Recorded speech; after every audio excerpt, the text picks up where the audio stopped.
Right. Okay. So we are here for one last time before one more conclusion session, which will take place in a couple of days. So this will be your last problem solving session, and then right before your exam. I mean, it would be taking place within this month, but before that, like there will be one more additional session where we can discuss some other doubts or other any issues with problems for one final time.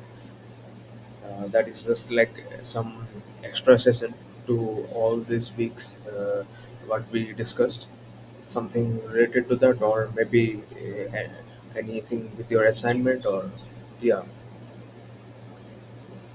So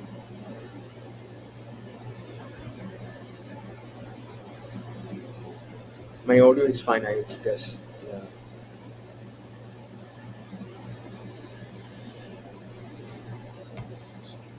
Okay, so today we'll be talking about uh, scattering theory, and then something about Landau levels, so related to uh, quantum particles in some constant extra-majority field. So first we'll start with scattering theory. So again, like these are the topics that I think most probably covered in your last week. So you can go and check them, those topics which are already there in your NPTEL portal. So now we'll talk about some relevant problems to those topics, and yeah, and again, they are very useful. So and those will be your I mean the final topics for this registered course on advanced quantum mechanics. So basically, what are scattering theory? What does it tells like? So so in actual practice, if you see, I mean, uh, there are, uh, I mean, many experiments or many research involves like experiments which are based on scattering theory, which means like you want to understand the type of interactions, you want to understand how I mean. The type of interactions by that generally means some properties of the interaction, or some strength of the interaction, all those things, like whether in condensed matter theories or in high energy theories, like we perform some scattering experiment where basically it involves uh, like sending some uh, like like it is like sending some probe to a potential, towards a potential, and see how it reacts. So it's like sending some bunch of particles, and then um, um, and see like where it goes at the end, and what is it final outcome.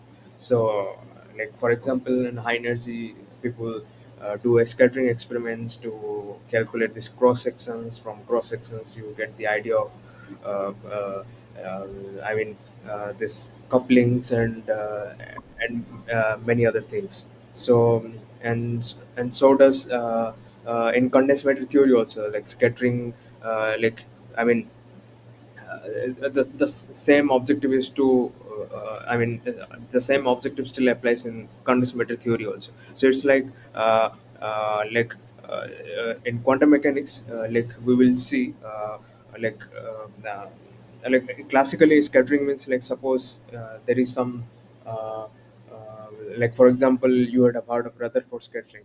So you have some physical like object or physical barrier, let's say hard sphere, and you are like and here you are actually like giving some, let's say, particle or a small ball. You are throwing a small ball towards a big hard sphere or something hard ball, and then you make the collision and see what happens. So it's like a collision experiment, like pure classical terms, what we see collision or collision experiments. So those collision experiments are basically scattering theories. And in quantum mechanics, how does that happens? So you would have also seen something like in 1D, one dimensional potential quantum systems, where you have some constant potential, let's say V naught. So there you see some particles, or some quantum particles, when they travel towards the potential barrier, like they feel some force, and due to which they some there are some probabilities that particles can be reflected back and can transmit into the barrier, and so on, like many other outcomes that you get. So that is the perspective of scattering theory from quantum theory. So that is a very but that is very simplified version of the scattering theory, because you see only one dimensional picture. But in general, a scattering theory is a three-dimensional picture. In reality, if you perform a scattering theory involving quantum particles, it's going to be a three-dimensional system. So how, like, that would be? So for example, so first of all, like, as I have written down the statement. So like, scattering involves, like, bunch of particles, or beam of particles, or it could be some electromagnetic wave also. So you are giving radiation to some element, uh, or some object, and then you see that how much light is reflected, or how much light is transmitted. So when you pass light through any material also, that is also a scattering experiment. So whether it is electromagnetic waves or some particles, when it approaches a obstacle or a target, then it, it bounces away by experiencing the potential of the target. So it would bounce away, or it can transmit. So like, it can bounce into the material, or it can bounce away from the material. So that is what we study in scattering theories, in scattering experiments. So um, right, then, um, like, for example, let's say,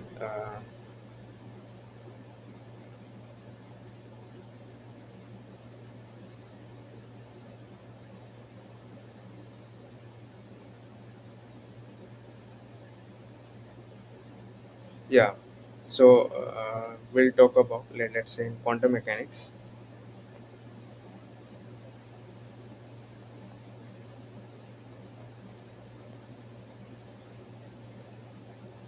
In quantum mechanics, to understand this scattering theory, we basically first have to know what is the potential by which this particles, or the quantum particles, they are reflected or transmitted. So you would have probably seen this kind of things in one dimensional scattering experiment, where you have some potential barrier, let's say V naught, and this is your, let's say, your potential, which is constant, and this is your x. So only one dimensional system. So at origin, the potential starts, and it is, let's say, the potential has only finite width. So it is like this, and then again it is zero. So you see that, like, I mean, when you if you see some quantum particles, like, they have some probability that they will be reflected, they will be transmitted, and some would be reflected. So this j I'm writing, like, those are basically currents, like we will go through them. And so, and depending upon that, like, you calculate what is reflectance and transmittance. Basically, how much your particles, or how much probability, or how much flux of your quantum particles, uh, like, reflected, or how much chance is there that the quantum particle will transmit into the barrier, so it can transmit through the barrier. So yeah, depending upon energy, like, this would vary. So these are, like, in one dimensional picture. So like, this is one dimensional picture. You have seen this before, like, in your earlier quantum mechanics course. um, Now, like, in a general picture, like in a three-dimensional system, let's say again, you I mean, this quantum particle in one dimensional also, you have seen that this is some incident wave function, and there would be some uh, let's say there is some reflected, then there will be some uh, reflected wave function, and so as there would be some transmitted wave function. Likewise, you uh, uh, you actually solve this wave functions from Schrodinger equations. Uh, Obviously, that is how you do. If your potential is V naught, then put it in the Schrodinger equation. Then you can get the solutions what are psi in, psi t, and psi f. So that is how you do in quantum mechanics. But that is again, like as I said, for one dimension. But in general, for a three-dimensional case where you have you can write your Schrodinger equation in the general three-dimensional way, where this is your Hamiltonian operator. Uh, so this is your Hamiltonian acting on the wave function of the of the wave function of the particle, quantum particle involved in a scattering experiment. So that is the let's say the particle has some energy p. So let's say if you're uh,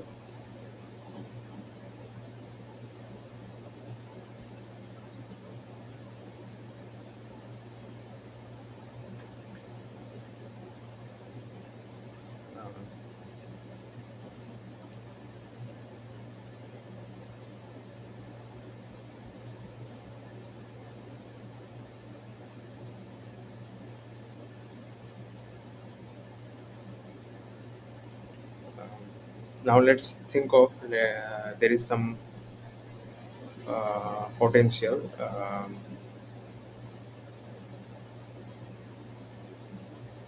Like that potential can be thought of as something like a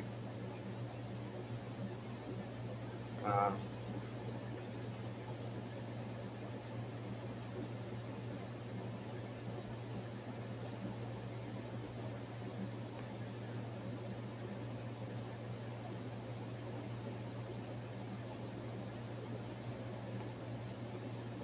so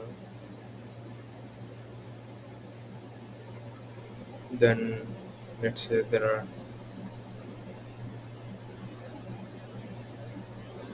the quantum particle is incidenting from left, and then it has probability to go this way,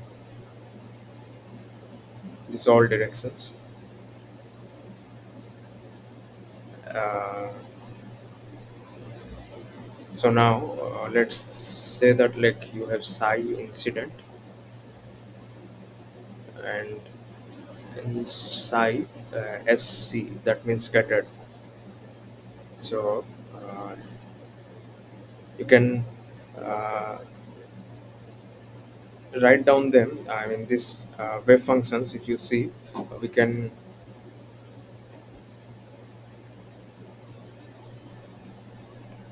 write this wave function, this psi incident r is exponential I k z. So basically, the idea is, let's say your potential, whose strength or basically it is, uh, I mean, your potential is significant at, let's say, at some point in space. Let's say r equals to zero. This is r equals to zero. Uh, if I think this is x and this is y, and uh, and z goes this way. So let at origin you think that that potential is where the maximum of effect of potential is felt.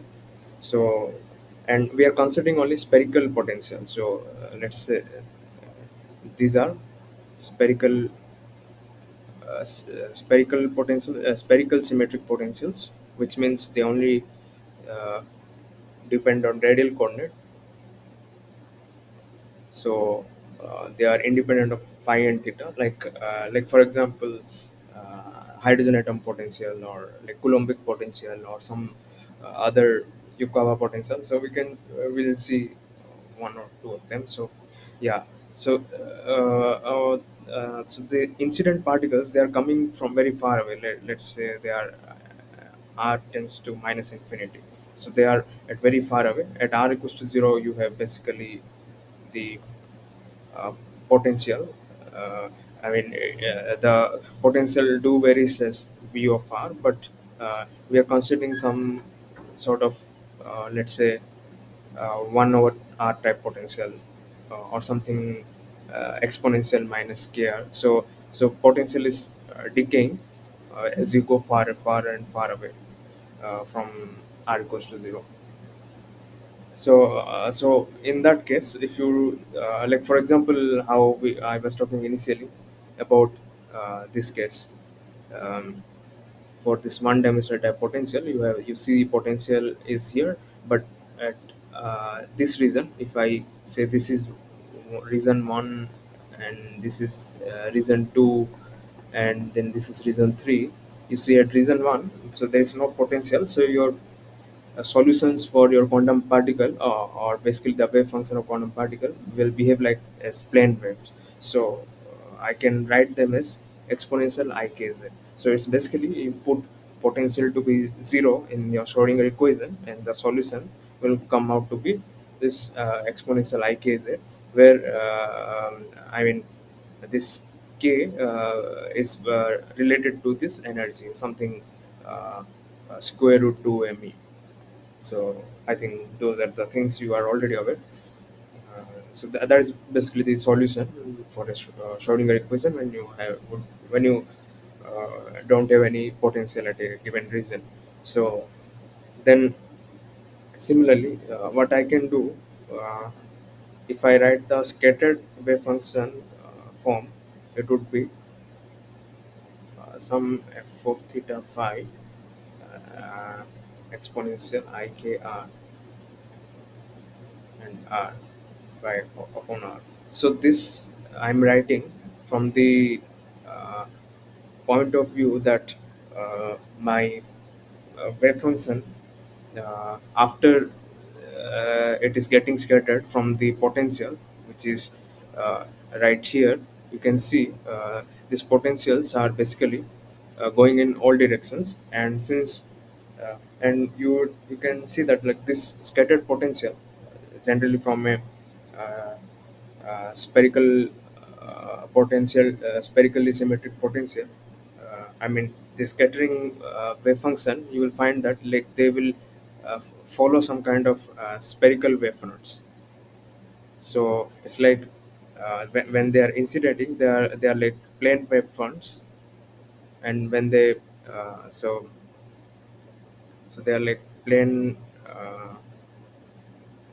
So they are like plane wave fronts when they are incidentating, and when they are going, when they are scattering away, they are like they following some spherical wave fronts. So with that, like, I can write my scattered wave function. Like in electrodynamics also, you would do these things, like when radiations travel in spherical wave fronts, or when electromagnetic waves propagate in spherical wave forms, you write your um, uh, wave solution as this. So this is similar to that. I can write my exponential ikr over r, and the only thing, it is sure that, like, if you know what is potential of v of r, then you can directly put that in a Schrodinger equation. You will surely get this form, which is obvious that it will have this form. And with that, there will be some additional thing, that is this part, f of theta phi. So this is what we call scattering amplitude, or this is basically the amplitude of the wave, if you consider as some kind of electromagnetic wave. So your this will be the f, which would be either depending on electric and magnetic field, or both. So this is scattering amplitude.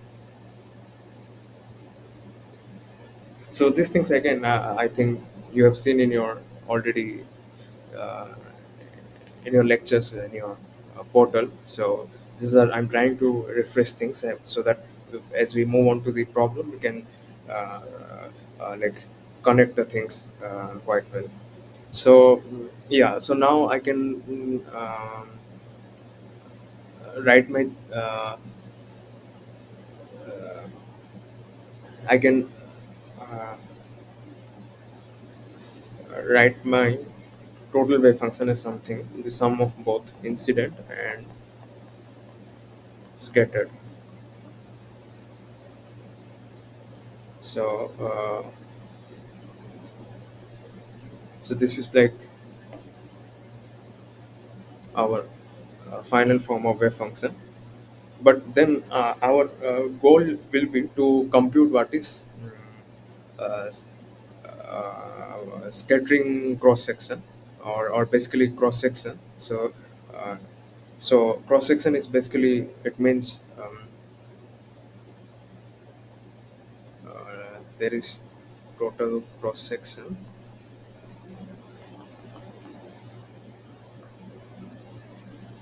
which is something as total flux scattered, total flux scattered, let's say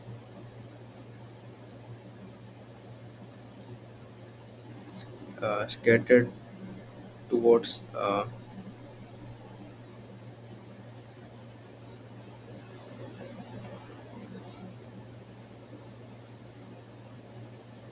in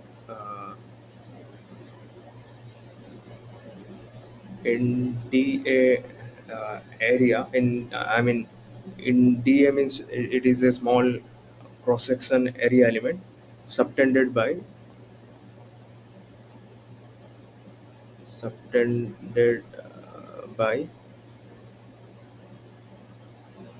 d omega,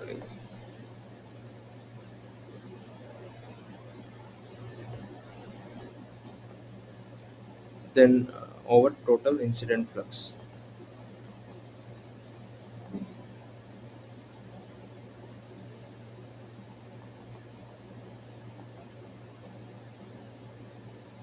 So it is like, I mean, if you think of uh, as uh, as some kind of this picture,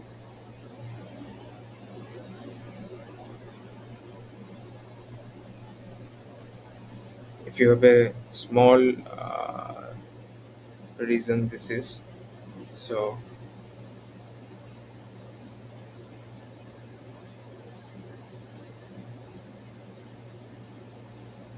so this small reason is basically your um, let's say this is this area which is uh, uh, I mean, this is your dA. Think of dA, and uh,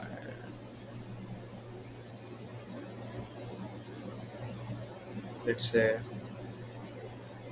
your potential is somewhere here,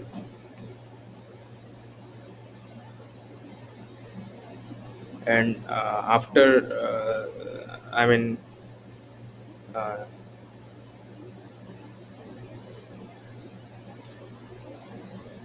so when it is approaching the potential, let's say when exactly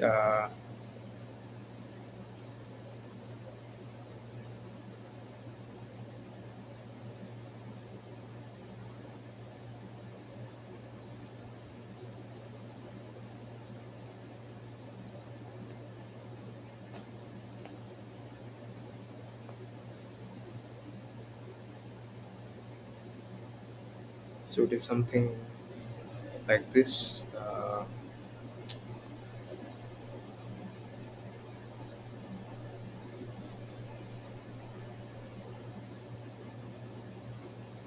So I can draw it something like this.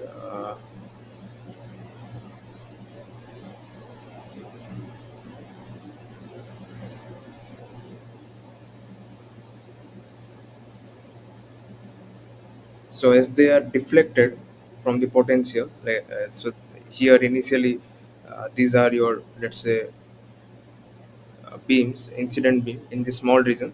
So this uh, like beam is coming from all region, but I'm considering only a very small element which they are subtending a solid angle. Let's say this, like they would subtend a solid angle right here. This is given by d omega, which is sine theta, d phi d theta. So, so this is along, let's say, z direction, and across it you have phi. So yeah, the this is what, uh, uh, which I said, the cross section is. I mean, uh, when you uh, s yeah, right. So our goal is to calculate this cross section sigma, which is total flux scattered in dA subtended by d omega by total incident flux. So to calculate flux, we need currents. So this currents, you have, you know this, there are, I mean, we need incident currents and scattered currents. Uh, so again, these currents, you must have been familiar uh, with this currents, which are basically again from Schrodinger. Not Sch- I mean, uh, or the definition is basically something which goes like following. Uh,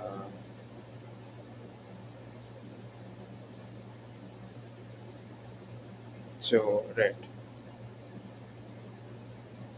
let's say this is uh,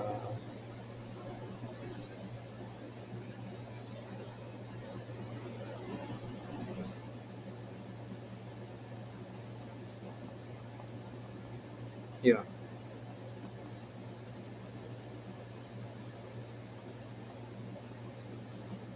So once we find this current, like from this definitions, which from this familiar definition, then we can estimate what is our total cross section. So and to do that, like we know something, the incident current will be something given as hk over m, that is along uh, z direction, because uh, for incident wave you have a very simple solution, that is plane wave solution, which is exponential ikz.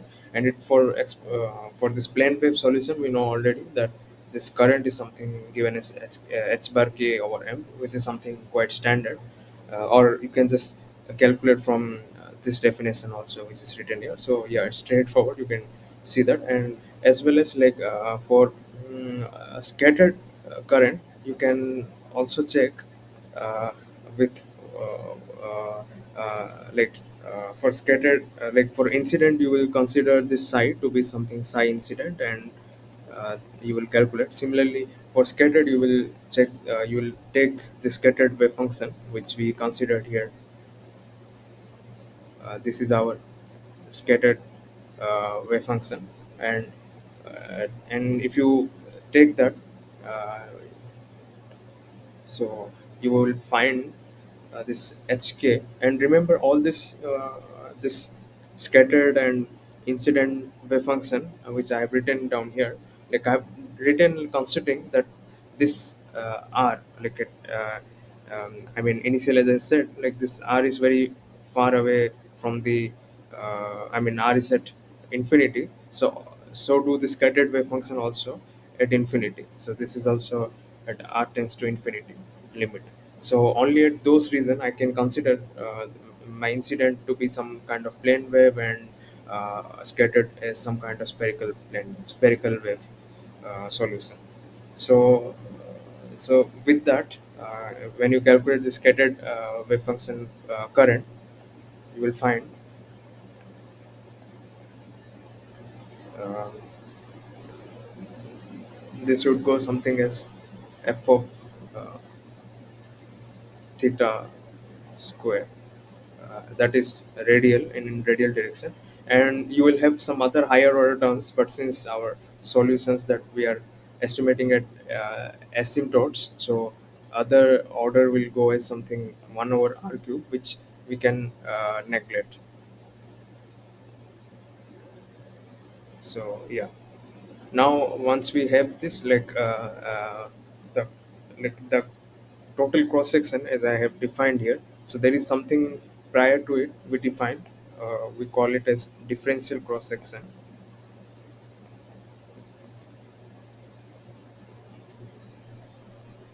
So this is given as d sigma or d omega, and again uh,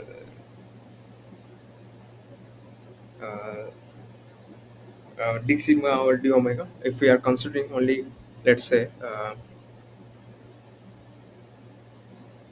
well, this is, you can call it as d sigma, and within this d sigma and d omega, like how much is your scattering, I mean, it's basically this cross section is d sigma over d omega, so how much incident beam that you are sending at this, from this small d sigma, and after when those particles or beam, after feeling the potential, they will be scattered within this d omega region. So that is what your cross section, differential cross section is. So if you calculate that, so the same definition you like goes here also. So you will find, uh,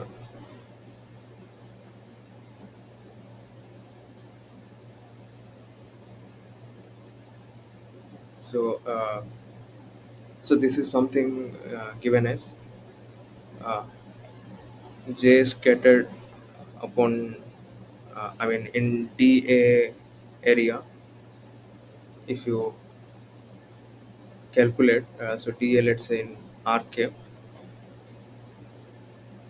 and then you take J incident, then this will give you d sigma or d omega as uh, something f of theta phi omega. So f of this is scattering amplitude magnitude square. So this d sigma over d omega is simply your scattering amplitude magnitude square. So everything, now you can see, it boils down to this important quantity right here, which is scattering amplitude. So now if you want to calculate this total cross section, it is very easy to say now, because now your total cross section is just sigma total, that is total cross section, is d omega, d sigma or d omega, which is d omega f of theta phi square. So yeah, that is what your total cross section is. So we, at the end of the day, we want this total cross section, and to do that, we have to find this f of theta phi square. So now, depending upon various potentials, so we can, because in general, to determine this f of theta phi is quite difficult to directly go to your Schrodinger equation, solve them, because Schrodinger equation itself, like, you will find there would be, for, if you take consider any arbitrary potential, so it can be very non-linear. It is quite difficult to solve. So uh, for those reasons, or like, we have many standard ways to do that, to obtain what is this f of theta phi from solving the Schrodinger equation, and those few methods like Born-Mack approximation, partial wave expansion, which you have already seen in your lectures. So, like, we'll see some of them. Let's start with Born approximation.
Right. So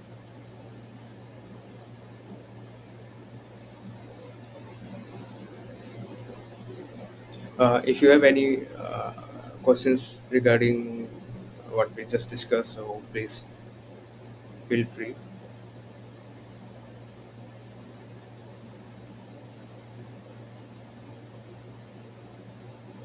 Yeah, in bone approximation. So, like one important uh,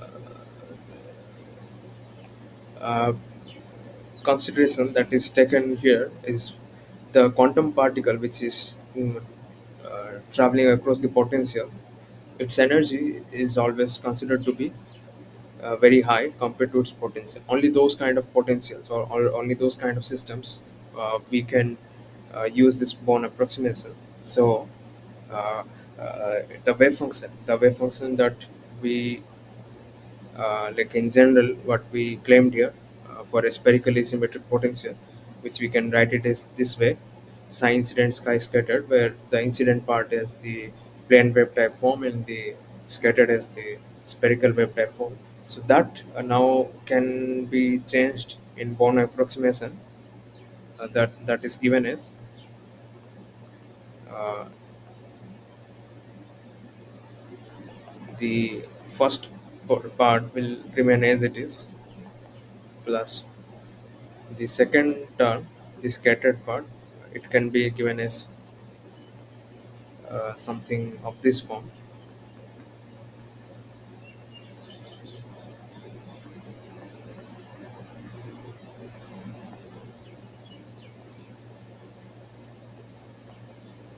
So where this g of r is some green function. So it is given this psi r is given in some kind of green function solution to the Schrodinger equations. So minus this can be given as minus 1 over 4 pi exponential ik magnitude r minus r. So this is your green functions. So, uh,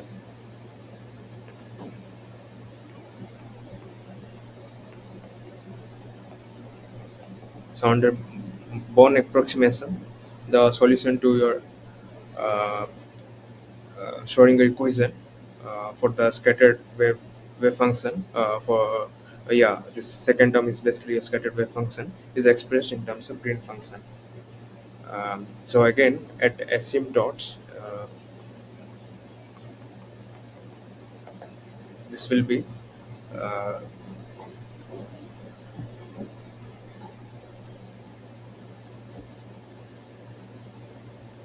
you can write psi of r going to infinity as exponential ikg. This first term remain will as it is. The second term will be m over 2 pi h bar square exponential ikr over r. Then this d cube over r prime exponential minus ikf vector dotted with r. Then v of r prime uh,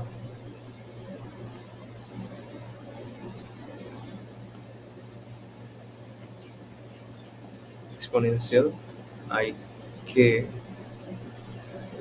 uh, c prime.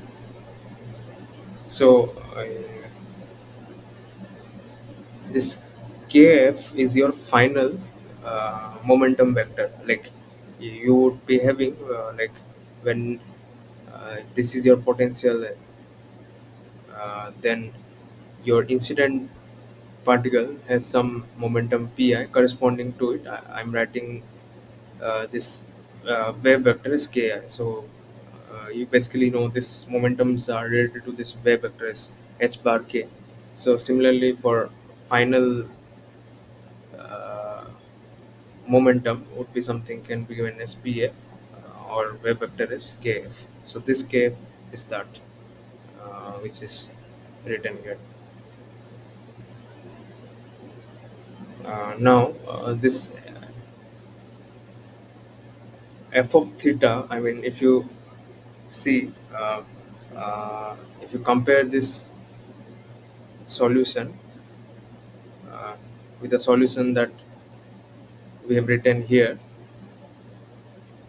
so this solution which has exponential ikg and this part, you can see that, like, under Born approximation also we have these two terms. So the first term matches exactly as the one which we started with, ikj, but the second term, you see, we have finally got this total, especially this part which is the spherical wavefront expression, exponential ikr over r.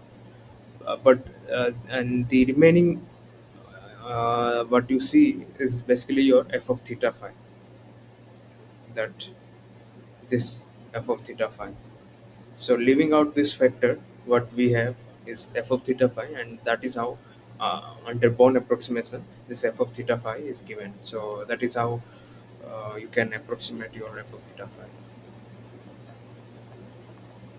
This is m over 2 pi h bar square.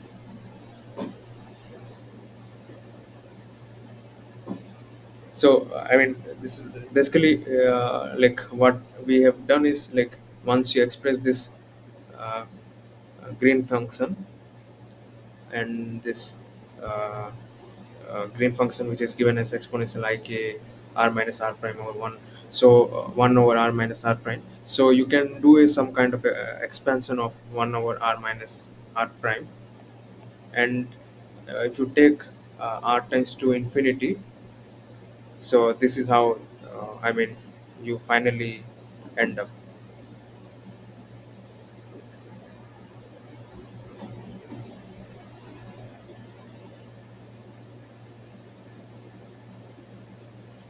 So there are, like, many in between steps. It's not, like, very obvious that you can reduce it directly to this integral form. There are many steps which I have left out. So I'm just trying to give you the final form, like what is this scattering amplitude would take place under Born approximation, and that is how we can solve a problem. So yeah, but that is how the idea is, like, you have to do a lot of this, as I said. You have to do this asymptotic expansion of this vector, and further, yeah, then uh, um, this ingredient function, you also have this part. So you also do a asymptotic expansion, and for this exponential also, and after all that, you will achieve some kind of this form. So from there, we are guessing what is f of theta phi.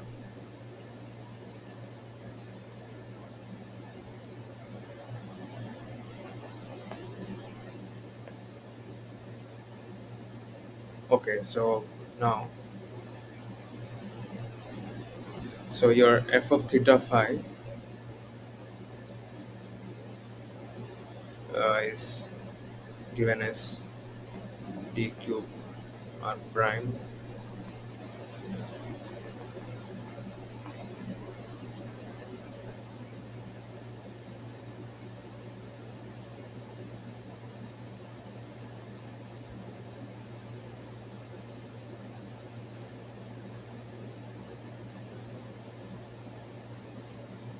or otherwise, you can also write this as f of theta phi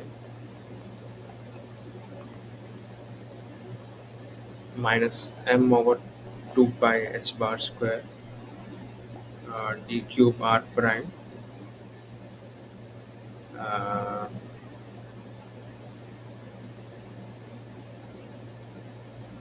so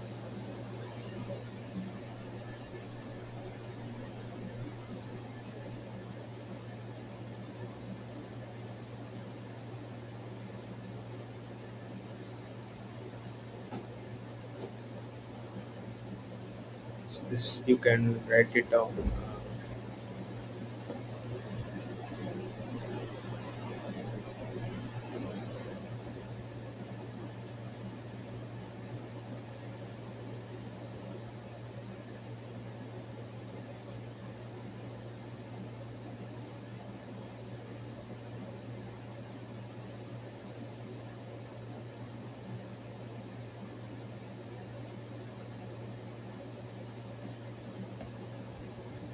So this is kf, and remember this is ki incident.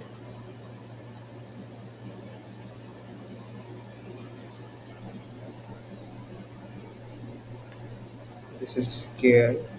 Yeah. Now you can write it as something of this form. Let's say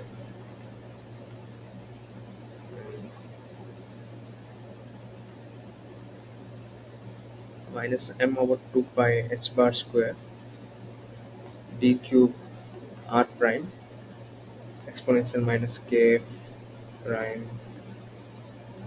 k. This is kf dot r prime b of r, then exponential I k I, and this uh, z prime I can also write it as uh, r prime. So then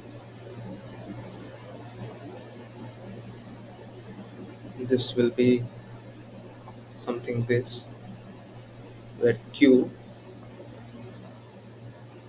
or where h bar q is h bar ki minus h bar k final. So this is the difference in initial and final momentum. So right, so this is what you do in Born approximation. So this is what your final form of your f of theta phi is.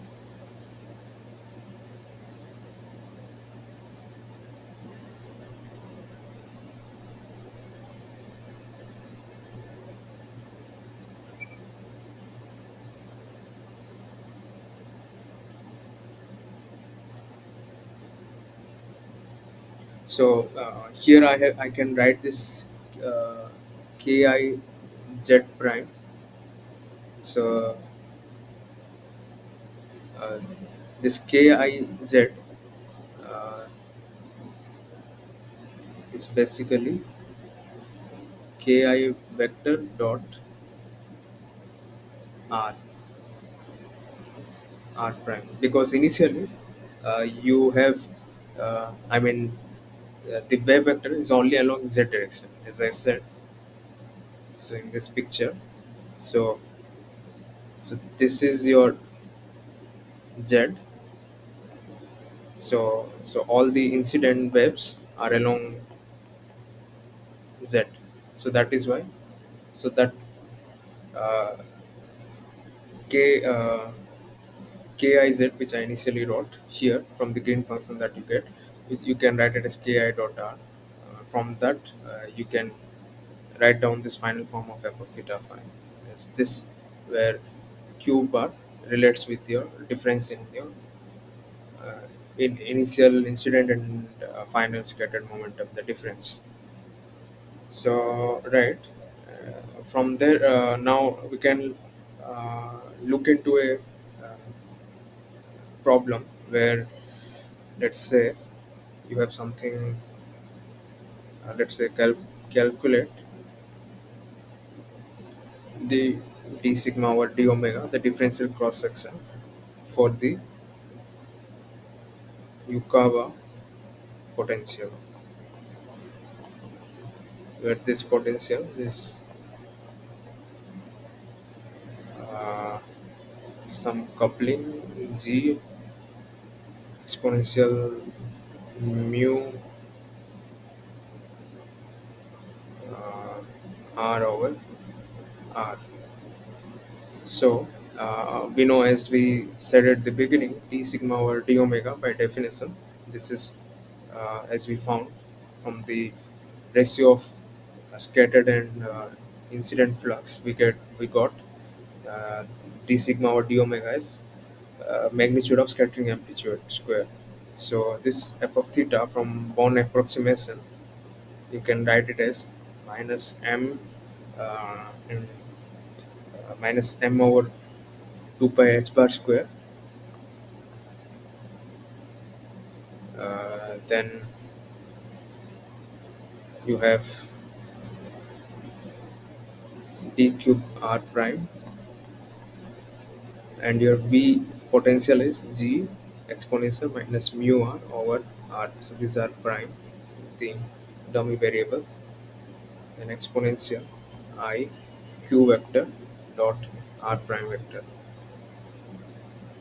So from here, you can write it as minus mz 2 pi h bar square 0 to infinity for your radial coordinate, then 0 to 2 pi for your phi coordinate, then d theta prime to 0 to pi sine theta prime r prime exponential minus mu r prime, then exponential iq uh, q vector dotted with the r prime vector, that will give you q r prime cos theta.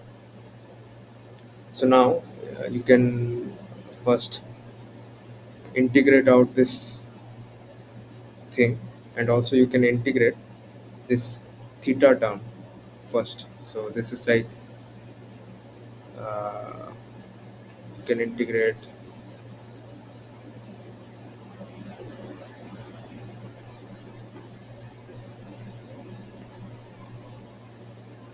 this theta part and this y phi part. When you integrate out independently, so this is I mean very simple to read. So obviously this is 2 pi 0 to pi 0 to 2 pi, you have to integrate, and there is no phi appearing anywhere since these are all yeah. Then you have this theta. In theta, you have to integrate where you have to one, where you have also one exponential part. So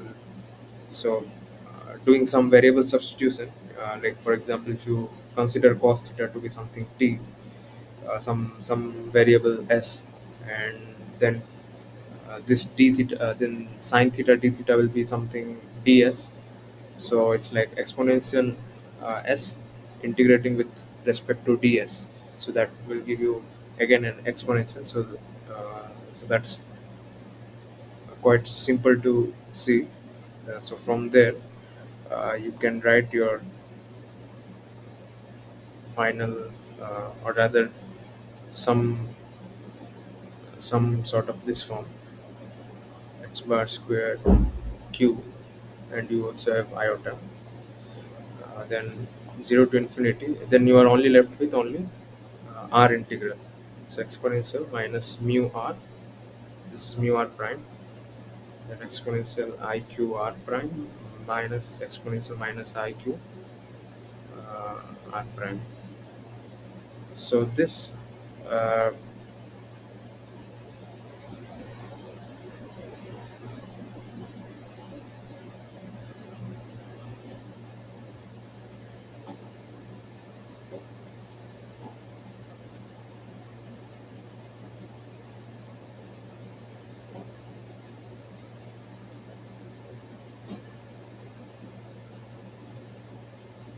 yeah, and now this is like some kind of a Fourier transform or a Laplace transform. This integral, again, you have seen, maybe you've seen this kind of integral before. From that, you can write down this the expression. It's basically the uh, Laplace transform, the Laplace integral, like what you do, something 0 to infinity ds exponential minus uh, sr, then it's like taking Laplace of some, uh, let's say sx and f of x. So Laplace transform of a f of x is given this. So for those kind of thing, for those kind of integrals, you have standard results. If your f, so now your f of x is something like exponential iq r prime, and minus exponential minus iq r prime. So yeah, so from there you can write it as uh,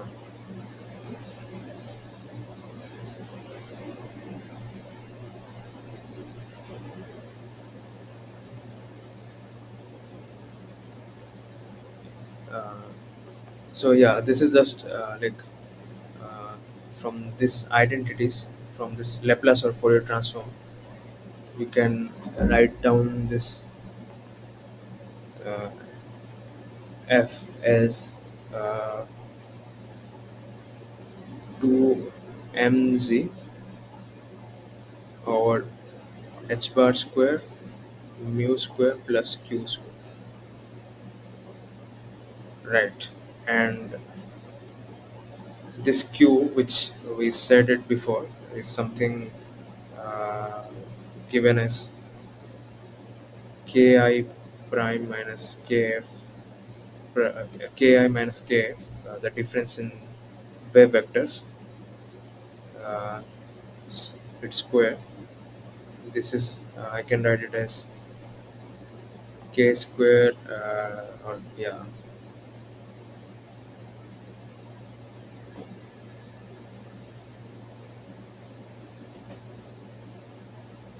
this is k square minus 2ki dot kf plus k square, that is 2k square 1 minus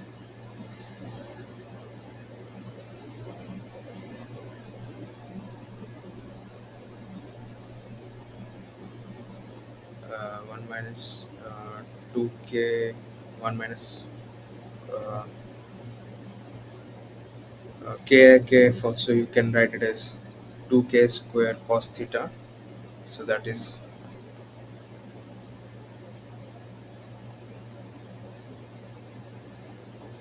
so your ki and k, they both should have uh, they I mean they are different in directions, but the momentum is same. So the wave vector magnitude is obviously same.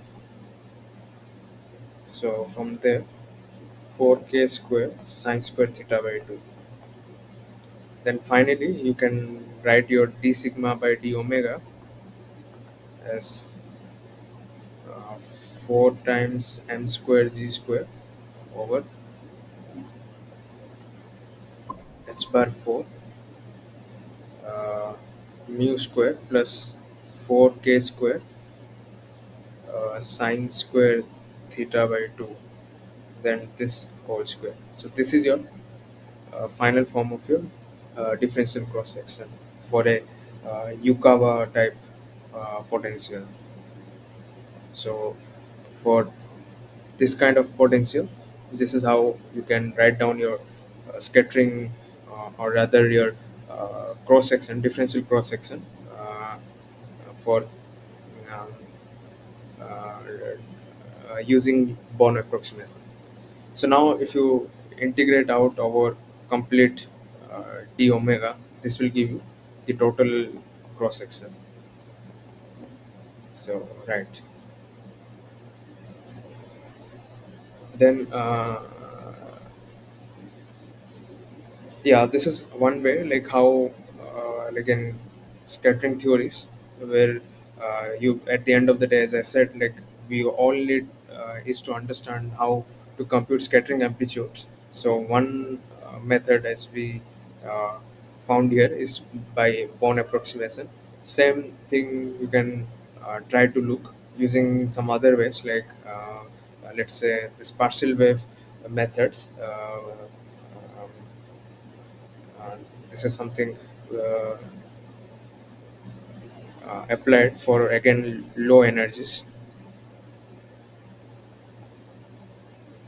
partial wave expansions. So in partial wave expansions, like what we do exactly. So as I said, like in scattering theory, as I started today's discussion, uh, uh, by understanding the form of wave functions when they go across a spherically symmetric type potential. That is, the wave function takes at asymptote, they takes initially the incident part as something like plane wave, and the scattered part takes something as a spherical wave fronts, the spherical wave uh, type form. This is exponential ikr over r with a amplitude factor, which is we are calling it as scattering amplitude. So this was our like uncharged, or rather what you can say, like our first trial solution, or that is the solution with which we started, and they can be proven appropriately from the Schrodinger equation. Like if we fit this solution into the Schrodinger equation, that we can prove them that this they are the indeed the solutions, that they would obey the solutions exactly at all asymptotes. But now we also know for spherical type potential, like for example, Coulombic potential, which you solve minus alpha over r, or which you also, just we have seen it for a Yukawa type potential, which is something like mu r over r, which we just saw right now. So for all those spherically symmetric potential, like we know that generally we can write down the solutions um, uh, in general for spherical spherically symmetric potentials.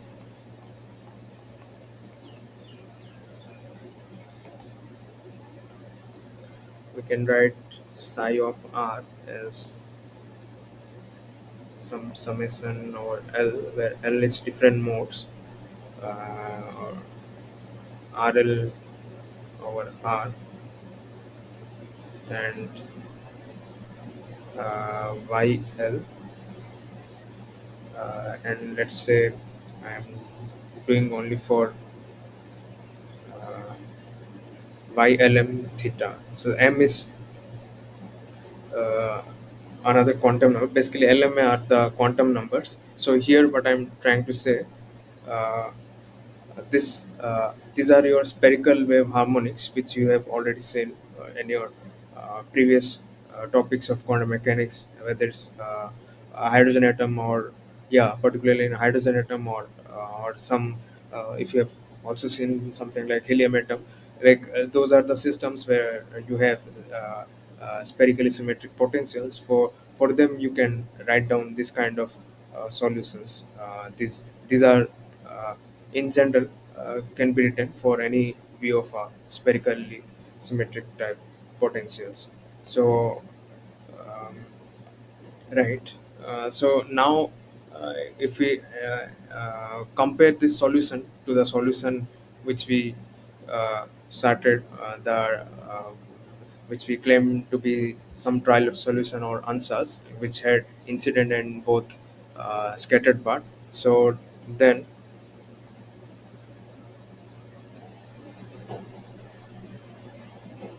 uh,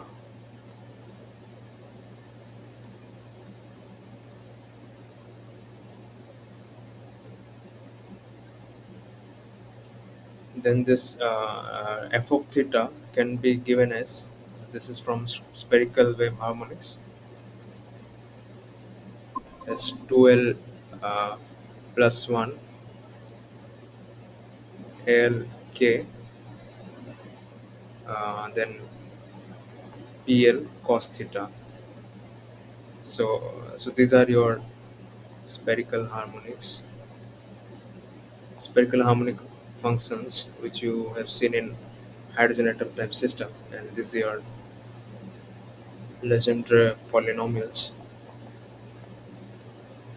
or rather associated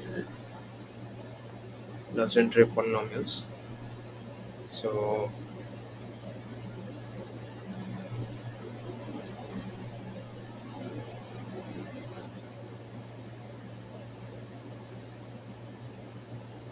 right. So at asymptotes, what you can write,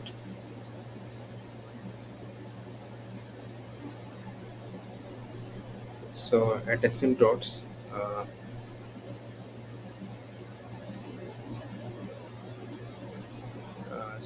psi r going to r infinity, that you can write it as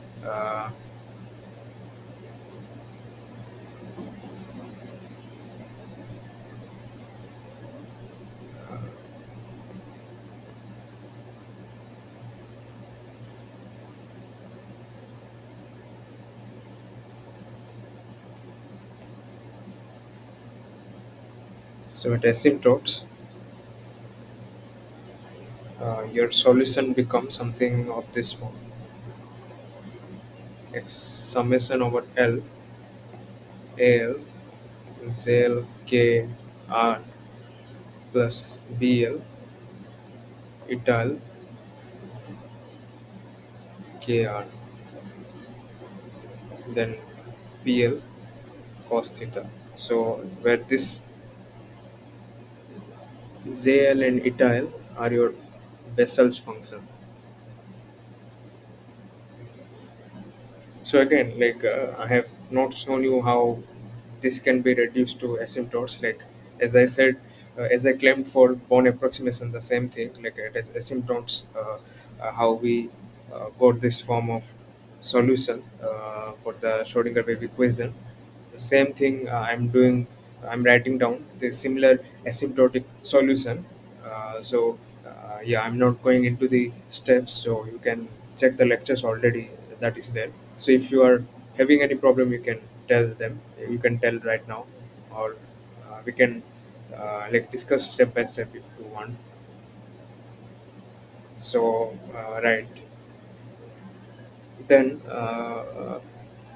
so this you can write it down finally as something L going to 0 to infinity,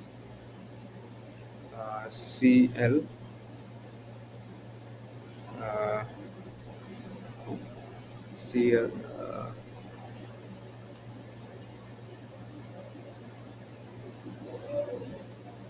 yeah, maybe I can write down this way. So this psi which I have written down, so that comes from your spherical wave, or basically from your partial wave solutions, where in general where you can write down this solution at r tending to infinity limit. Then you also know that uh, this is your total psi, the total wave function. If you subtract out the total wave function, if by the incident part, you get something at again at asymptote limit as something f of theta exponential ikr over r. So this is what we started our discussion. So we have the incident part which goes as something ikz, and the scattered part is this. So I'm just subtracting out the total wave function by the incident part, then I get this. So from there, uh, uh, from partial wave, you can also show expansion for something psi incident. Psi incident is given as something again at asymptote r tends to infinity, uh, summation over L equals to 0 to all the modes. So that is as L times 2L plus 1. Then something sine KR minus L pi over 2 over KR PL cos theta. So comparing our initial form of scattered uh, wave function with now with the partial wave expansion. So from we will get uh, so again if you take psi incident minus psi r, psi r minus psi incident, uh, uh, then you compare it with f of theta ik exponential ikr over r, then that will give you the form of f of theta, the scattering amplitude from the partial wave expansion. So from partial wave expansion, your f of theta is basically summation L equals to 0 to infinity 2L plus 1 exponential I delta L our K sine delta L PL cos theta. Now, where this delta L is basically your this delta L is basically your difference in phases, like between uh, the difference in phases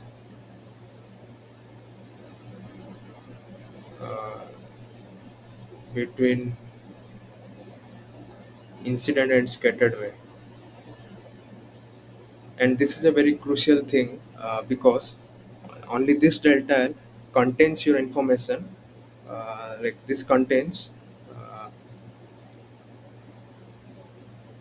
the information about the potential, about V of R, because this delta L is caused only due to the scattering potential, the potential by which the I mean the reflected wave or the transmitted or the scattered wave has gained or lost some phase from whatever it was before. So the phase has changed from due to this potential V of R. And so this is your f of theta from partial wave expansion. So now you can write down your scattering total scattering cross section, which is sigma, that is given as integral over complete d omega of differential cross section uh, f of theta square. Then this sigma is basically you can integrate it, which you will get it to be 4 pi over k square summation L going from 0 to infinity 2L plus 1 sine square delta L. So yeah, so that is what you get in you get the total cross section in partial wave expansion. The only thing that boils down uh, in this approach is to estimate what is your delta L. So once you know the delta L, you can calculate your total cross section. So right, so we can see an example. Let's say uh, using the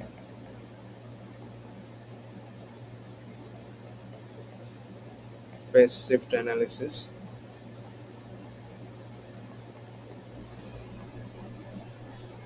uh, compute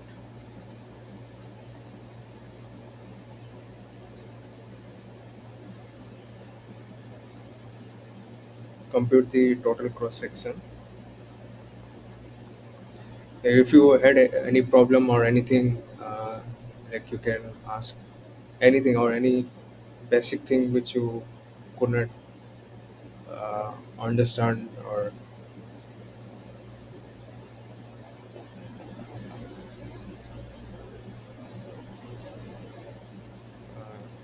for the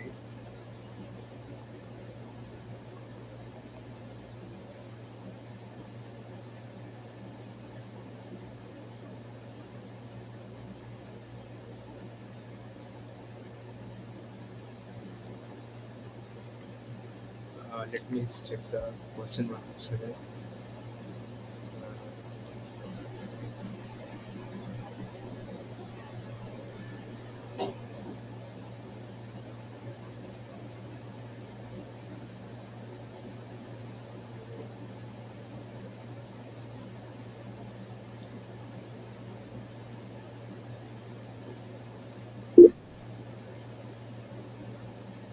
For the following,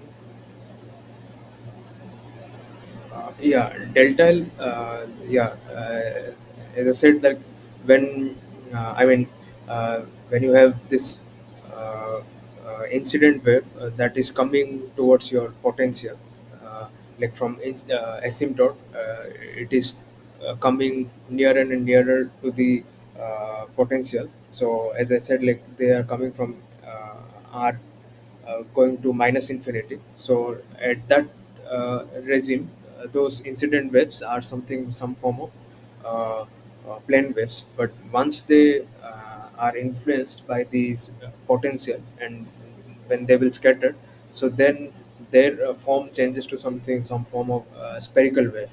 So you can see that like their uh, phases is basically changing from uh, like from incident where they were having, let's say, some phase they were having a some phi 1, but after when they will scatter, it will be something phi 2. So this delta L basically gives the difference in those phases, and that automatically captures your information about the potential v of r. So yeah, so that is what, as I also I mean like what I tried to say here. So yeah, I mean, yeah, that is only delta. So it's clear. uh, it's clear, or you have? Okay.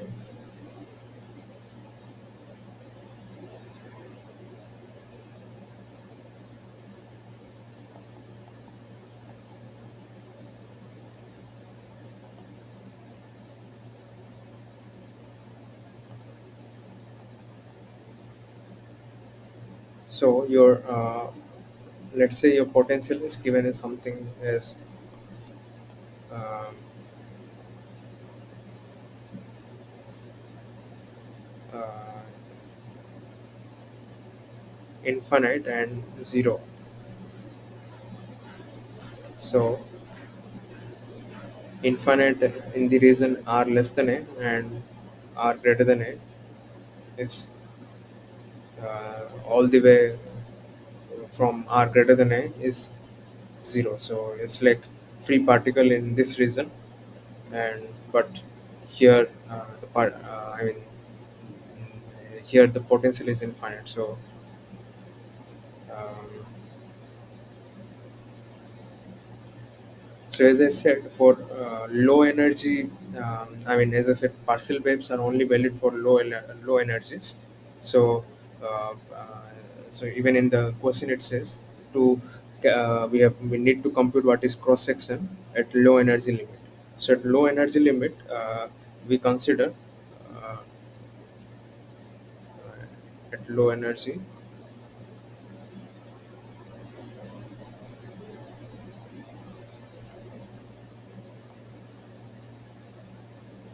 we consider L equals to 0. So then um, for r greater than a, you can write down your Schrodinger wave function or Schrodinger equation as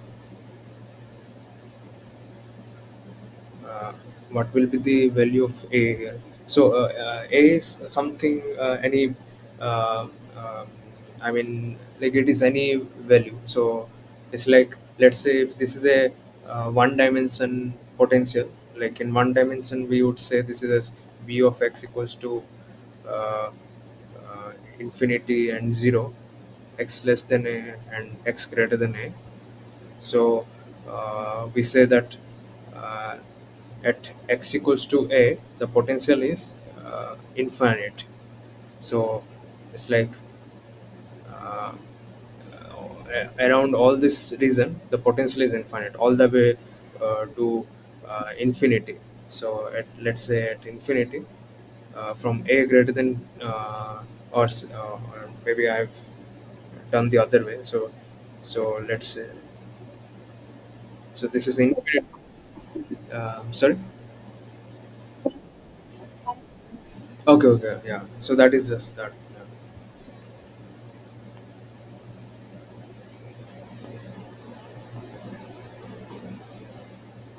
So right. So that is what. Uh,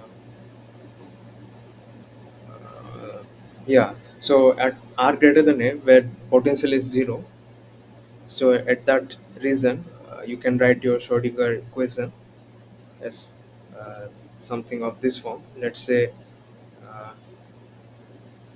u is your wave function of the particle. So, and this is r greater than n. So you can write down, as I said, for free particle, the solutions are given as something as exponential ikr, the plane wave form type. So, or exponential ikr also can be written down in terms of cos and sine. So let's say uh, we can write the solution as u a cos of kr plus b sin kr, where a and b are the unknown constants which you solve it using your boundary conditions. Now otherwise you can write also from trigonometry, you can write it as something as c of c times sin kr plus delta 0 some phase r greater than a. Now this delta 0, what you have to find out here. So uh, uh, this delta 0, let's say uh, um, uh, at ua at r equals to a. So at r equals to a, so your wave function should vanish because your potential is infinite. It cannot pass through. It cannot transmit through because in case you have finite potential, then you can do that. But for infinite potential, it is not possible.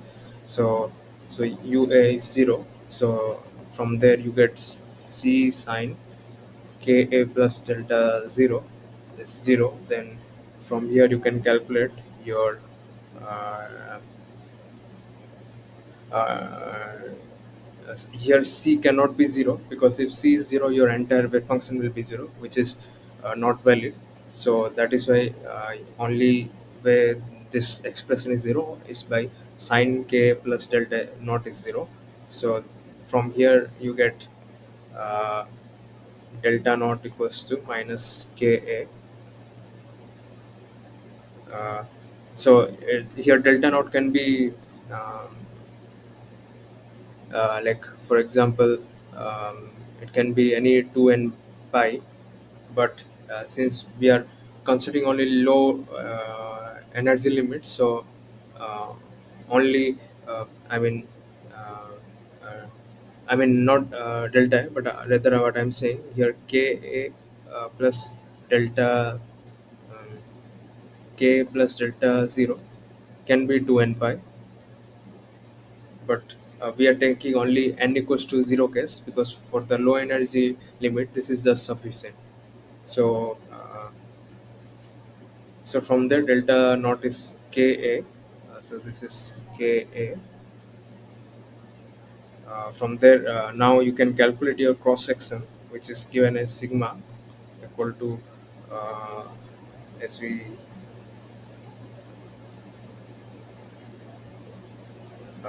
so from here uh, there is one more thing I have forgot to mention. I can also write this sigma as uh, summation L going to 0 to infinity sigma L, where sigma L is, this is for a given L, 4 pi over k square 2L plus 1 sine square delta L.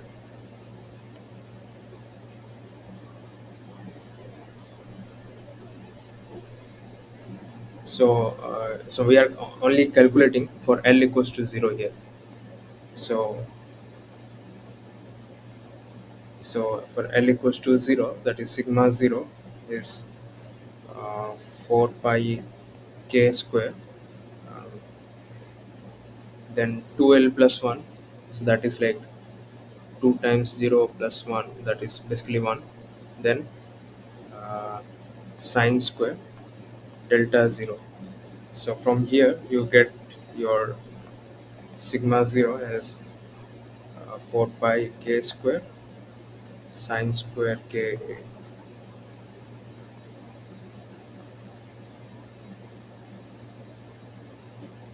Then but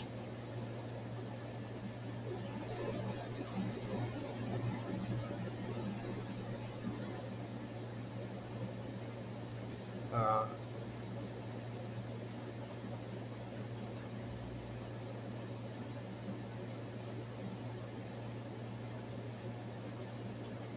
right, this is, yeah,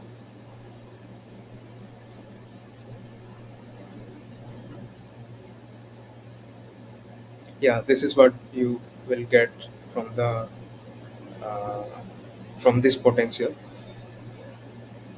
uh, yeah, that is uh, so any problem or anything,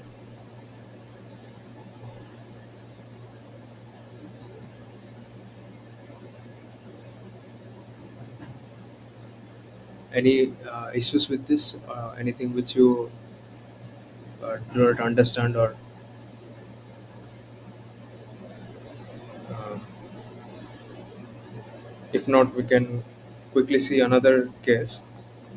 uh, well, calculate the S wave scattering cross section for the finite potential well. So where your V of R is the potential is now something finite, as we considered infinite previously. Now this is for finite case.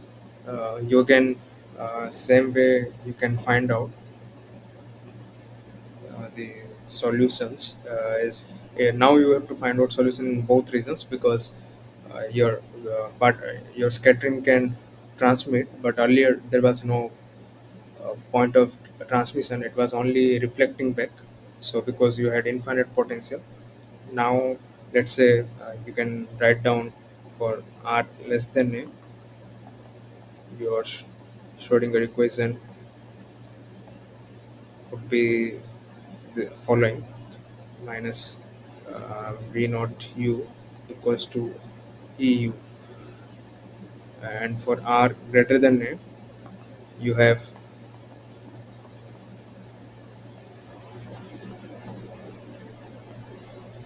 this. So right, so from here let's so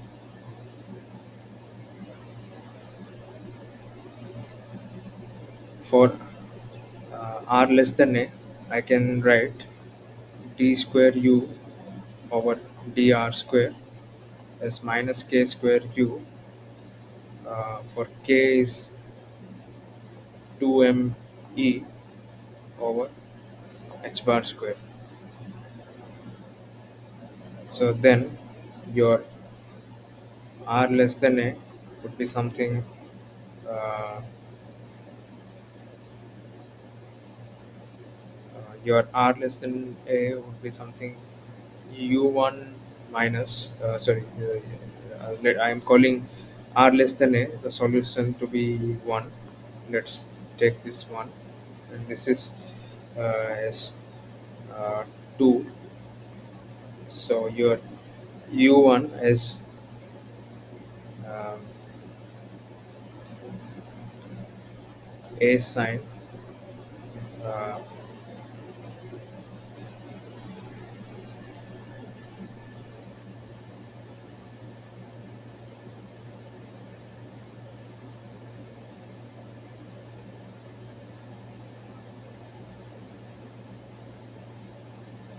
uh, let me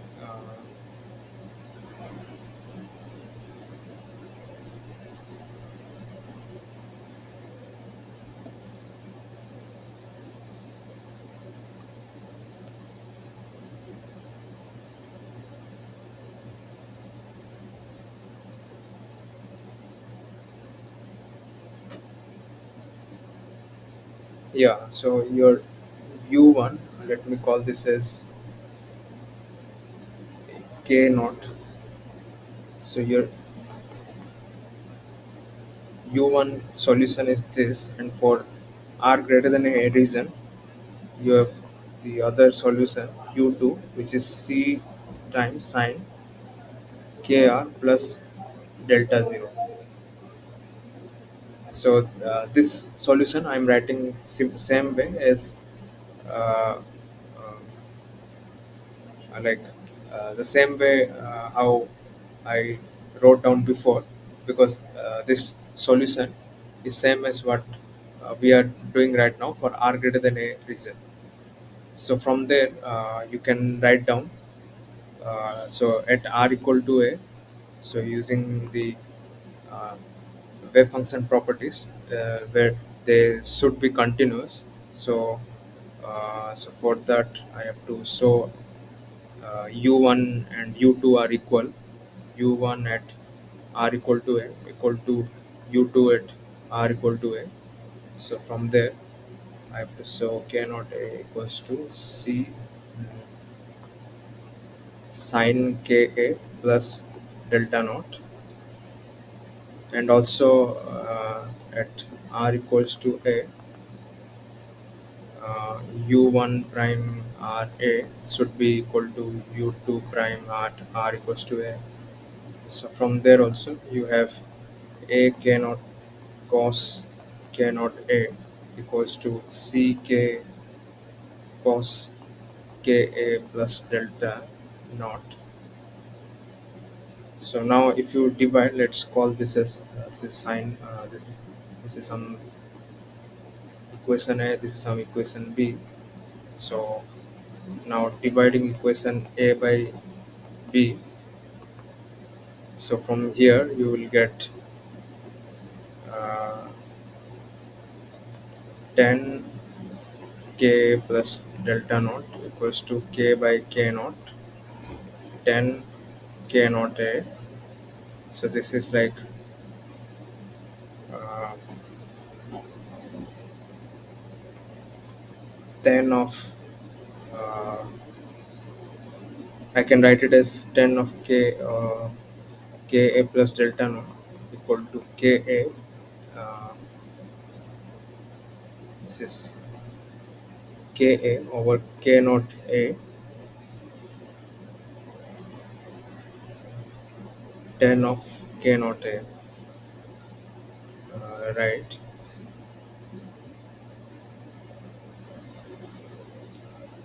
So for S wave, it is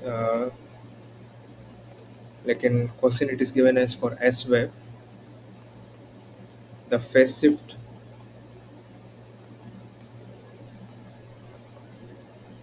for S wave phase shift, uh, we have for S wave phase shift at low energy,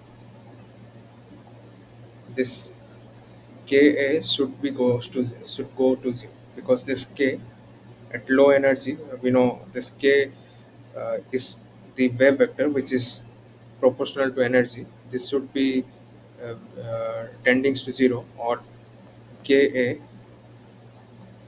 by K naught A should be less than 1. So your K naught A is your initial wave vector, and K is your final. So from there you should have this relation.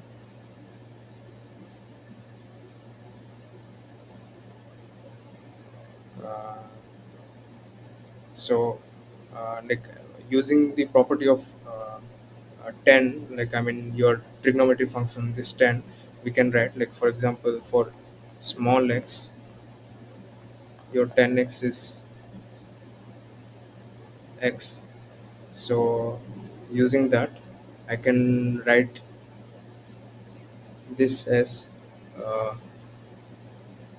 ka plus delta naught as ka over k naught a, 10 k naught a. Now this delta naught is k a or 10 k naught a or k naught a minus 1. So from here, I can finally calculate my sigma, which is 4 pi k square sine square delta naught. So this is 4 pi over k square uh, ka tan of k naught a over k naught a minus 1 square. So this is uh, right. So this is what uh, you will get. So where sigma is finally 4 pi a square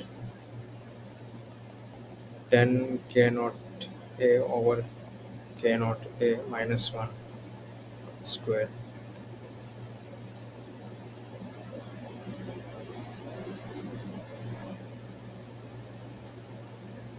Yeah, so that is what you will get here. So this is for finite potential V naught. This is your uh, for S waves scattering total cross section will be this. So like any problem in this case, anything not clear?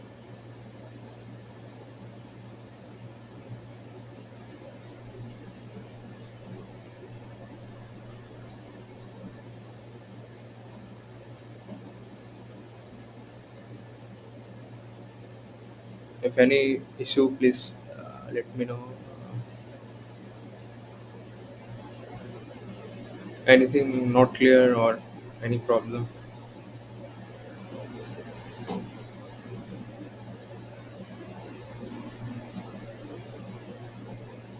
Next, we can talk about something related to Landau levels and case fields, like in how in quantum mechanics, how uh, this can be studied. So, suppose if you have any charged particle in a constant magnetic field, your uh, this is you know this very well. Let's say your magnetic field is in some uh, constant along it is uh, uh, applied along z direction, and the Lagrangian to this electromagnetic system, you can write it this way. So this is generally how you write down a Lagrangian of a electromagnetic system. So in your classical dynamics, you have seen this, and from this Lagrangian, you can prove your um, this equation of motion. So if you from Euler Lagrange equation of Euler Lagrange equation, you can show this uh, your basically Lorentz force uh, is given as m uh, x vector. So your x vector uh, is x y z. So this is like you can write it as q times electric field plus x vector derivative uh, cross product with magnetic field. So this is your uh, equation of motion. Your from Euler's Lagrange equation, you can show this is your uh, like famous Lorentz equation, and so this is what you understand about charged particles in a constant magnetic field. Classically, this is how you know, and its momentum.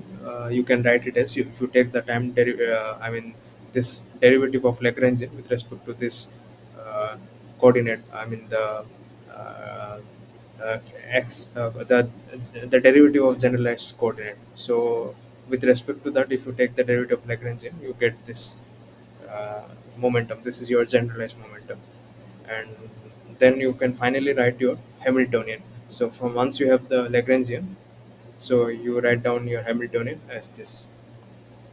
So that is so far about. this electromagnetic fields. I mean, classically, and and there are also something you should not hear here. Uh, A and phi are gas fields, means they are actually not unique in the sense where what I'm saying, if you do a transformation like these are called gas transformation, where alpha is some scalar, and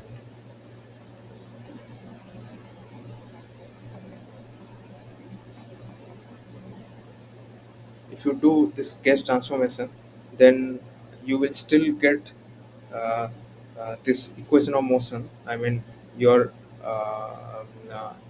the Maxwell's equation will still remain invariant under this transformation. So that is what gas transformation tells you about. But in Schrodinger equation, uh, you have to also show. I mean, in quantum mechanics also, you have to also make that all these things still remain consistent. If you are considering your phi and a as your uh, gas fields, this would also show this gas transformation. So in quantum mechanics, how we can see that? Suppose if you in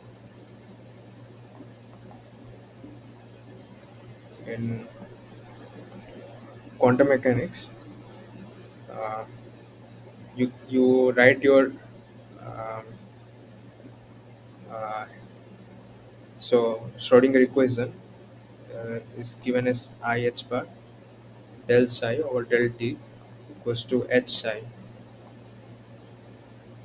So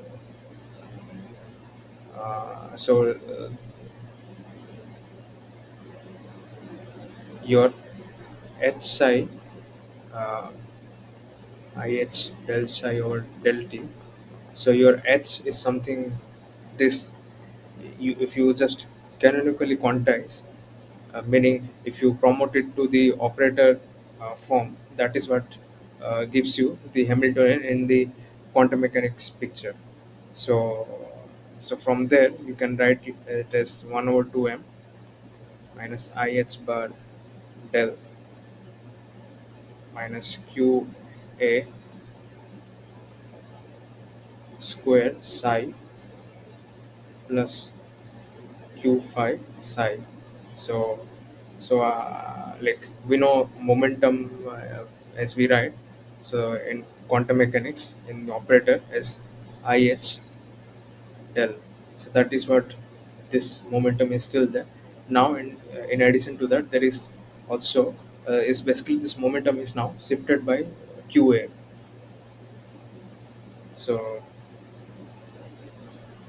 So now the solution to this. Uh, so in order to preserve gas transformation, to preserve gas transformation, your psi should transform as iq alpha as some function of xt over h bar psi xt. So uh, and uh, your your derivative now will now you define, and del t equals to del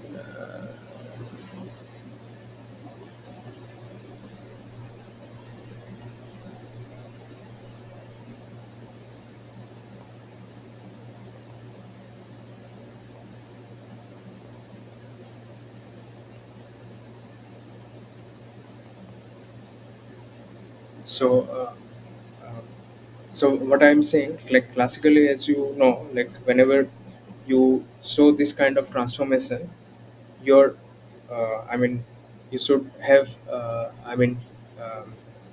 Maxwell equations, like the, they should remain invariant.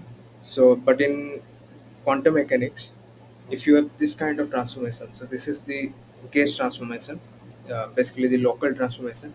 When you make this local transformation, you have to define your derivative operator. So, what this uh, di basically means what you were earlier defining as del or del xi. Now that is defined as something, uh, this big di, which means this thing. And and with respect to time, what you were earlier defining as del over del t, now you have to write this del over del t plus this term, and that becomes your total derivative with respect to time, or basically your derivative with respect to time when you see your wave function is changing like this. So this is just important to maintain, such that like now this will imply your Schrodinger equation. So here also, if you have, you see, even if you transform your wave function like this, if you do this case transformation, you still covariantly have this. These are basically called covariant derivatives. Uh, so this is your Schrodinger equation, or Schrodinger equation transforms covariantly, which means your Schrodinger equation still, the form of Schrodinger equation still remains invariant. Uh,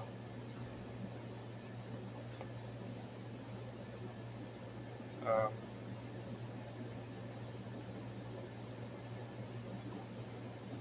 so now, what we can show here, let's say, uh,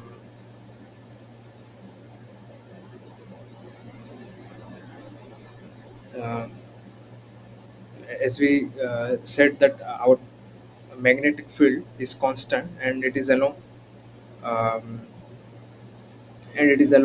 this z direction.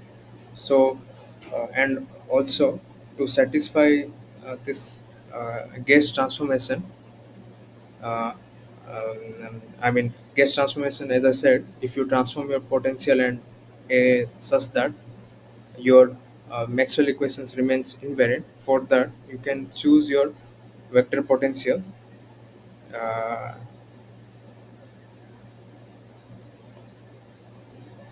as 0 xp 0.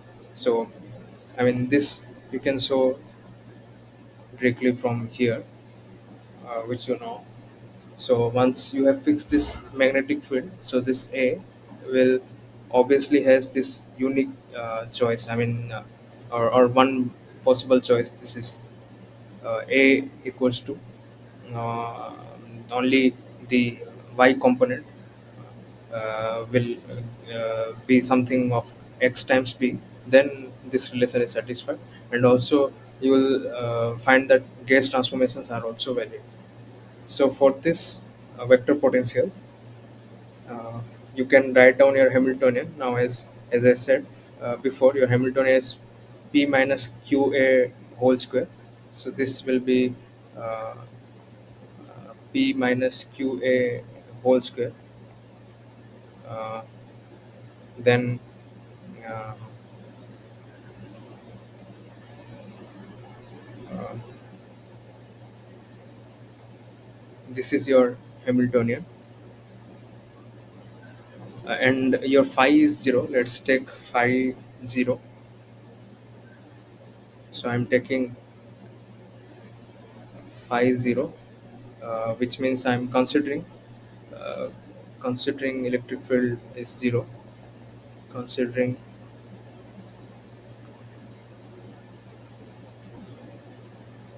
so with these two choices, I can write down my Hamiltonian as h equals to 1 over 2m px square uh,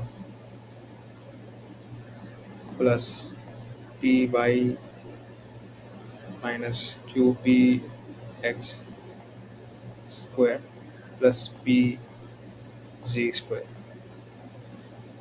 Here, uh, since you will find, if you write down in component wise, you will write this a is non-zero. A only has non-zero y component, so that is why it will be py minus qbx whole square. So this is a is like uh, uh, bx z cap or bx y cap. Or so so with this Hamiltonian, you can write down. Uh,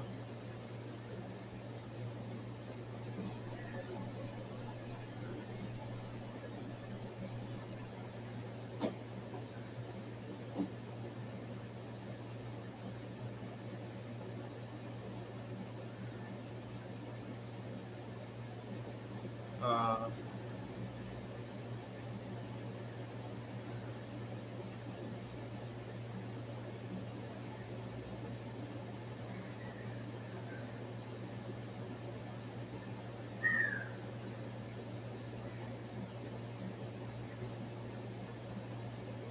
so now what you can write down here.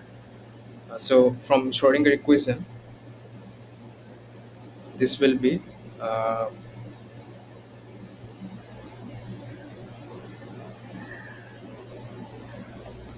hi equals to uh, e psi. Now this will be 1 over 2m px square plus h bar ky minus q bx square plus h bar square kz square psi x equal to e psi x. So now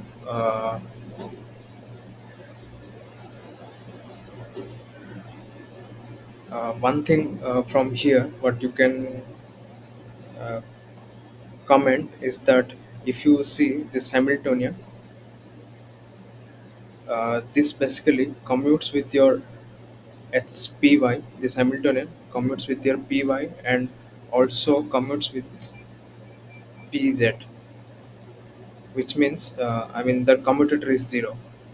So this actually means that they have translation invariance in YZ, translation invariance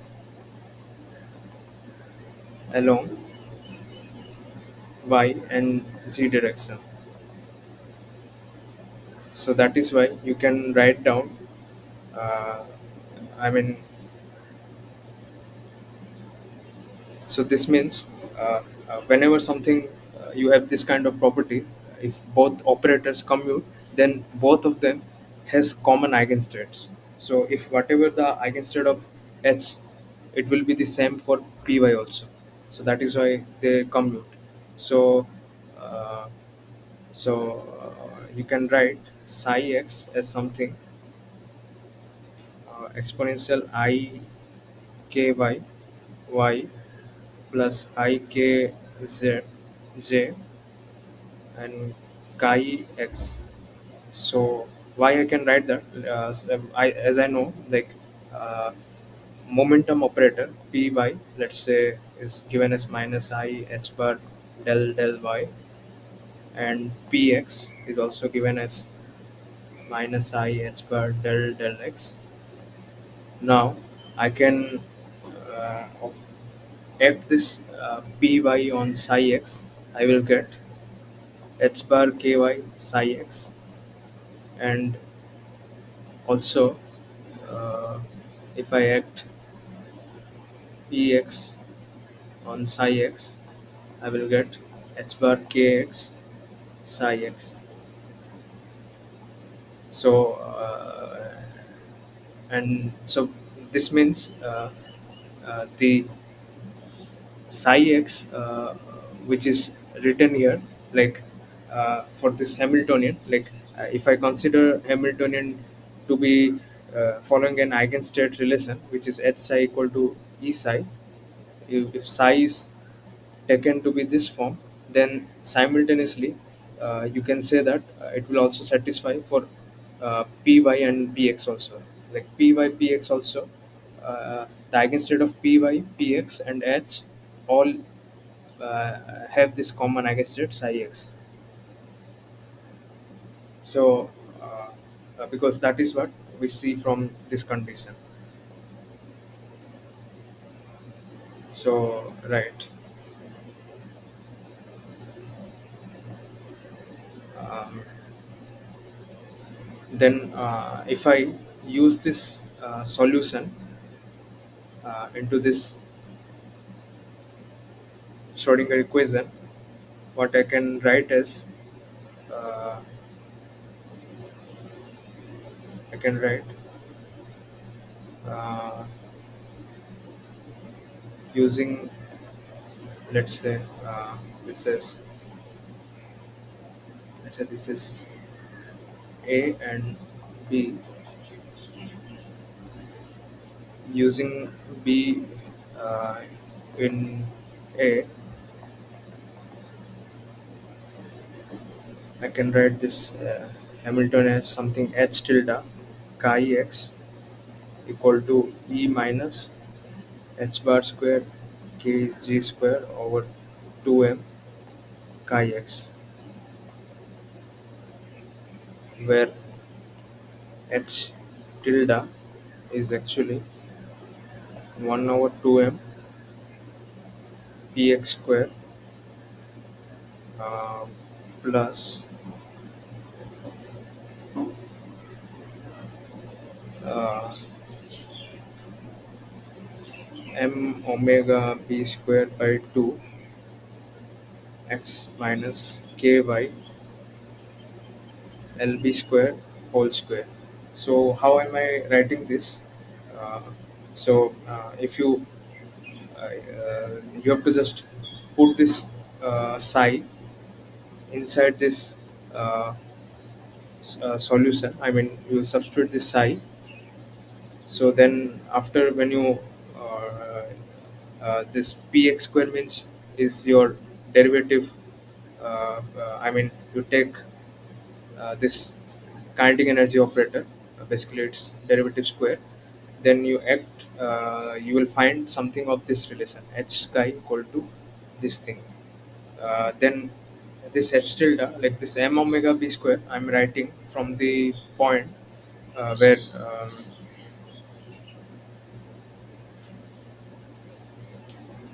this m omega p, like I can show you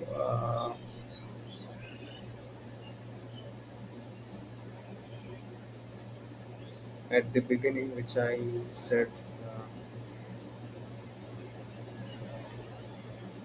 Yeah. So actually, as I was probably I missed to say this. This omega p, like is coming from here. So this is basically your cyclotron frequency, this omega b.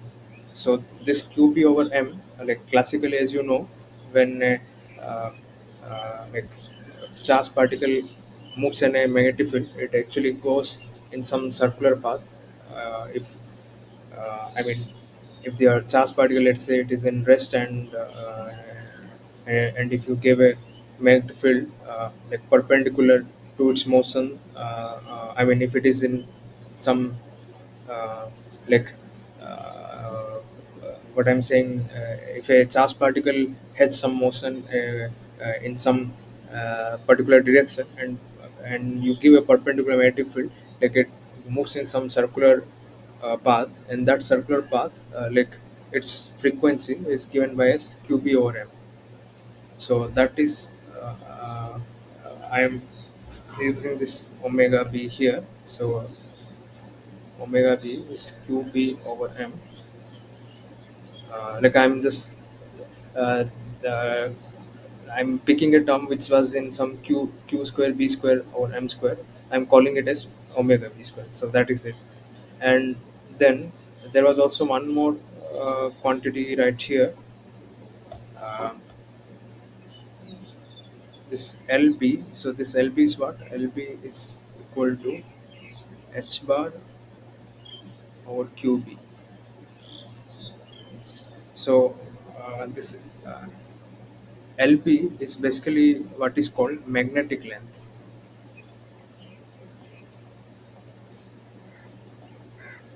and this is of course your cyclotron frequency.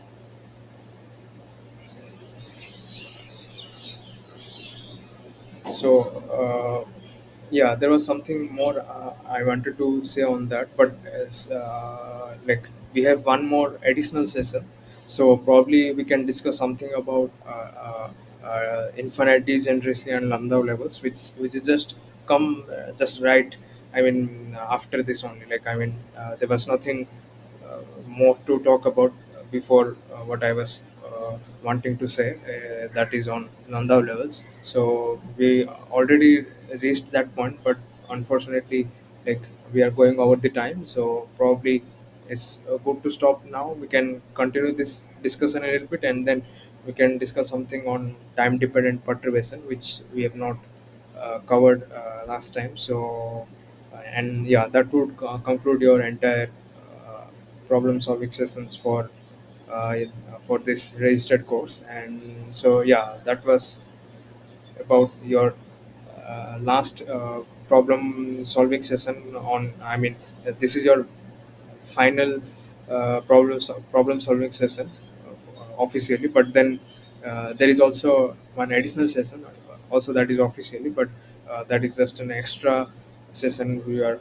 taking to cover up some things if we missed, or some doubts that you are having right before the exams, because your exams are also very close. So you can uh, come and join for any doubts or any problem before you finish this course, or you finish your test. So that will be nice for you. And yeah, so then that is about all about this course. So so yeah, this is a very important course. So try to learn as much as you can. It's not just appearing for exam is enough. So it's something you have to remember all of these things if you're planning to do physics in future or something.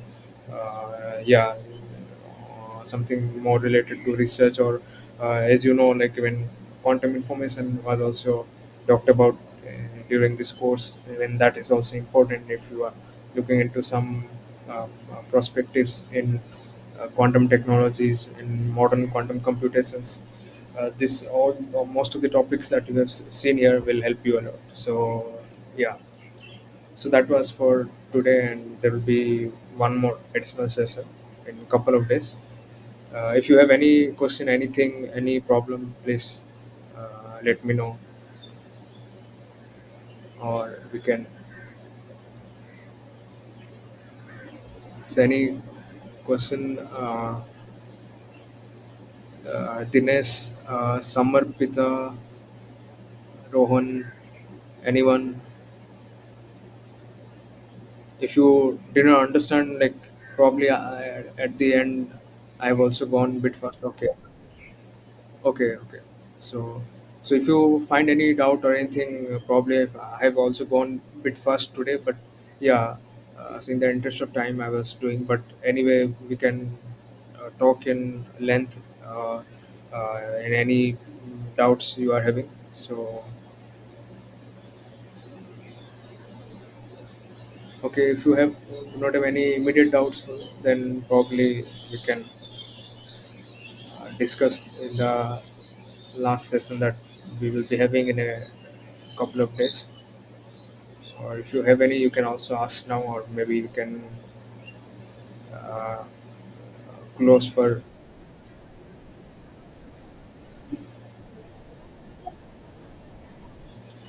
It will be a mix of both, but most generally it will be. I mean, typically it would be like a objective type. It won't be very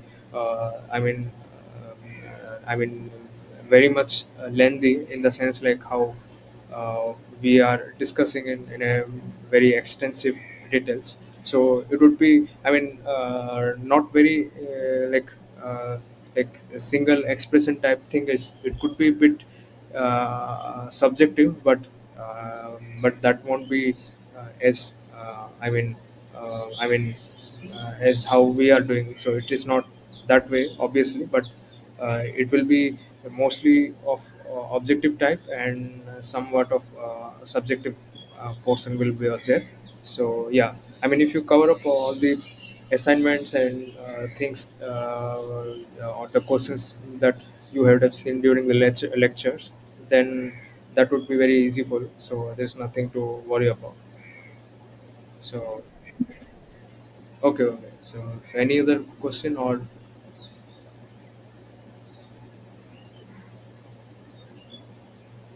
okay, if you